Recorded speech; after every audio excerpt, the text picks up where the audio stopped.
YouTube माध्यम के द्वारा मेरा जो चैनल है सनातन प्रेमी चैनल का विषय है सोच। लोगों की सोच में हमेशा कहता रहता हूं, यादें सजा के रखो तो काम आएगी, यादगिरी संभाले रख तो कम नहीं। तो मैंने अफ्रीका में जो अपना बिजनेस किया, वहां पे भी कई सेठ लोग थे, बहुत बड़ी बड़ी कंपनियां थी, MK store, MP trading company, ऐसी बहुत बड़ी बड़ी कंपनियां थी। उस कंपनी के मैंने आखिरी जो मेरा वक्त था, अब मेरे बच्चे मुझे कहने लगे कि पापा आपकी उम्र बढ़ गई है तो आप अफ्रीका छोड़ के आ जाओ, आपने बहुत काम कर लिया अभी। तो मैं सोचता था बच्चे बोल तो सही रहे, कभी बुखार आता है कभी कुछ होता है, तो यहाँ देखने वाला कौन होगा। तो मैंने अपना विचार किया, काम को अब मैं बंद करता हूँ। बड़ी बड़ी कंपनियां थी वहां पे, तो कुछ टाइम मैं एमके स्टोर में रहा, जिस सेठ का नाम मैं वैसे किसी भी मैं के अपनी चैनल पे नाम तो नहीं लेता हूं, पर वो मेरा बहुत प्यारा सेठ था। मैंने किसी के पास नौकरी नहीं की थी, मैंने जिंदगी में किसी के भी यहाँ नौकरी नहीं की, बचपन से लेके छोटा काम किया परंतु अपना खुद का। तो मैं वो सेठ के यहाँ मैंने नौकरी की, जिस सेठ का नाम था नंदू सेठ, एमके स्टोर, गाम्बिया। बहुत बड़ा सेठ है, बहुत बड़ा सेठ है। जितना बड़ा सेठ है उसका दिल भी इतना बड़ा है। अगर कोई जाने तो, इस माइंड से कोई जाने तो वो सेठ का दिल भी बहुत बड़ा है। मैं तो ऐसे सोचता हूं। तो मुझे भी वो सेठ मिला, उसने सेठ ने मुझे एक वेयर हाउस दिया, मैंने अपना काम चालू किया। वहां पे एक फैमिली थी, जो फैमिली मेरे यहाँ काम करती थी, घर का काम करती थी। वो गरीब लोग थे। गरीब लोग को हम ऐसे सोचते थे कि गरीब लोग ये काम करते थे, उनके बच्चों की उम्र कोई 3, 4, 5 बरस होगी। तो वो औरत मेरे पास घर का काम करती थी, तो कभी उनकी दूसरी लड़की आके काम कर लेती, तो खुद पानी वानी बेच के 20-25 रुपए कमा लेते थे। तो मैं करीबन अफ्रीका में 15-18 वर्ष रहा, अफ्रीका में 15-18 वर्ष रहा। तो वो फैमिली जो थी वो 15 वर्ष से मेरे यहाँ ही काम करती थी। तो उस लेडीज को एक दिन मैंने देखा कि वो पानी बेच रही है 1-1 रुपए का। मैंने पूछा पानी बेच रही है? तो बोले हाँ, 15-20 लिए रुपए मिल जाते हैं, तो बच्चों को खाने के लिए तो कुछ चाहिए। तो मैंने उसको बोला तुम आ जाओ मेरे दुकान पे आके काम कर।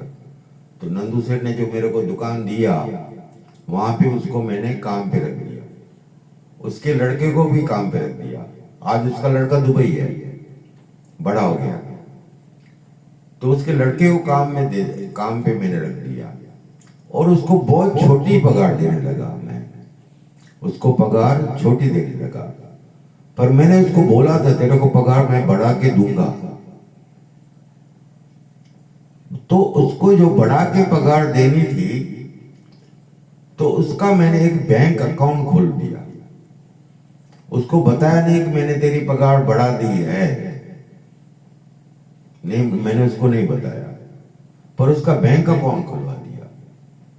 फिर वो उसकी पगार मैं उसके बैंक में डाल देता था।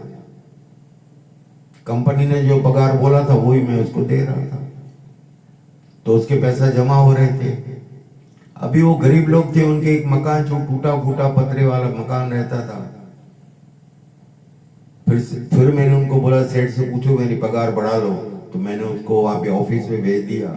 नंदू सेठ के पास है। नंदू सेठ तो दिलवाला था, उसने और पगार उसकी बढ़ा के दे दी, उसकी लड़के की, उसकी माँ की। तो ये कहानी जो बताता हूं मैं आपको, तो वो वहां पे कर करके उसके 2 पैसे बैंक में जमा हो गए। तो जमा हो गए, तो जब मैं शहर छोड़ रहा था अफ्रीका, तो वो कहती थी कि अब मेरे को, मैं आपके घर का काम करूंगी तो पगार वगार नहीं लूंगी आपसे, घर के काम का पगार नहीं लूंगी।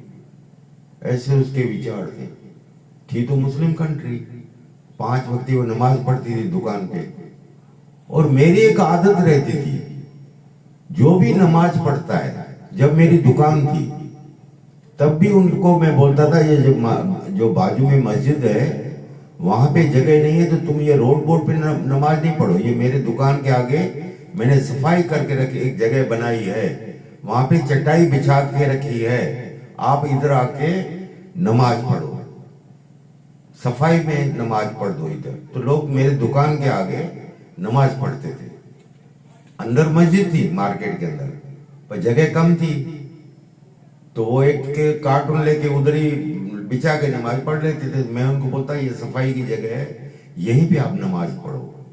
तो मेरे पास जो लेडीज भी काम करती थी उनको भी यही बोलता था, तुम्हारा जो नमाज का टाइम हो जाए तुम नमाज पढ़ लो। तो वो भी दुकान में नमाज पढ़ लेते थे। ऐसा नहीं था कि भाई दुकान पे नमाज क्यों पढ़ ली। हम, मैं तो उसको छूट देता था, अपने मजहब के हिसाब से अपनी जो तुम्हारा नित्य कर्म है वो करो।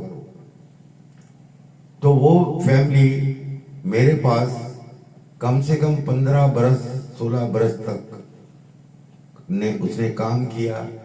जो उसके बच्चे 4-5 बरस के थे, आज उसके बच्चे 15-16 बरस के हो गए।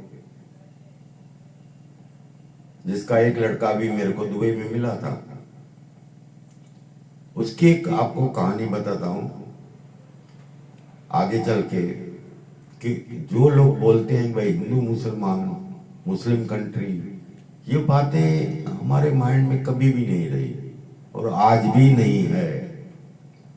तो मैं आपको बताता हूं आगे की स्टोरी। सबसे कहूंगा, यादें सजा के रखो तो काम आएगी, यादगिरियों संभाले रख त कम ईंदई। हरिओम तत्सत।